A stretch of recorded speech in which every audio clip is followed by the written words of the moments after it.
PSA certificate available na sa GCash app. Yes, you heard it right. Kung kailangan ng original copy ng PSA certificate, kagaya na lamang ng birth certificate, marriage certificate, death certificate, Senomar, or Senodeath, yes, available na po yan sa GCash app. Malaking advantage ito para sa lahat ng gustong kumuha ng PSA certificate na tamad mag-commute. Less hassle na nga ito dahil hindi mo na kailangang mamasahe pa at bumili ng gasolina na napakamahal. It's very convenient ito dahil hindi mo na kailangang pumila pa sa counter. Alright, so sa video ito guys, i-share ko sa inyo kung paano mag-request ng copy ng ating PSA certificate via GCash app. Pero bago ang lahat, make sure na naka-follow ka para ma-notify ka sa susunod na mag-upload tayo ng mga tips and tutorial videos. Kung kailangan mo ng PSA certificate, gawin mo lang ito. Pumunta lang sa GCash and under Explore the app, swipe nyo lang pakaliwa at nakikita ninyo dito ang GLife. Ayan, tap nyo lang yan. And then, makikita ninyo ang psahelpline.ph order now. Ayan, pindutin nyo lang yan.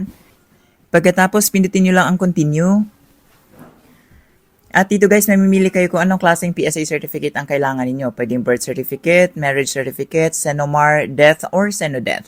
So, for now, pipiliin natin ang birth. At dito sa baba, i-confirm nyo lang kung para kanino ang request. Pwedeng sa inyong sarili, pwedeng father, son, mother, or daughter. Pipiliin ko lang dito ang myself. And dito sa baba, kailangan nyo lang piliin kung ano ang purpose na inyong request. So, pwedeng passport or travel, school requirement, local employment, foreign employment, late registration, or marriage. So, this time, pipiliin ko ang travel. At dito naman sa baba, mamili lang kayo kung paano nyo gusto ma-receive ang certificate. Pwedeng PDF or pwedeng deliveries. I highly suggest na piliin nyo ang delivery para makuha ninyo ang hard copy. Pindutin lang ang next. Ngayon, ilagay nyo ng mga details na kinakailangan. Yung first name, middle name, last name, yung birth date, and yung birthplace ninyo. Make sure na correct po lahat.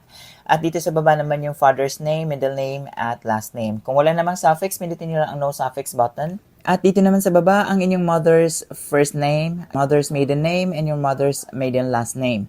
Dapat correct po lahat yan. Pagkatapos, pindutin nyo lang ang next. Pagkatapos, ilagay nyo na ngayon ang delivery address. Make sure na tama at kumpleto po yung detalye na ilalagay ninyo dyan dahil dyan po i-deliver ang certificate. Okay? So, yeah, i-check nyo lang. Let's say, for example, Metro Manila and then Quezon City.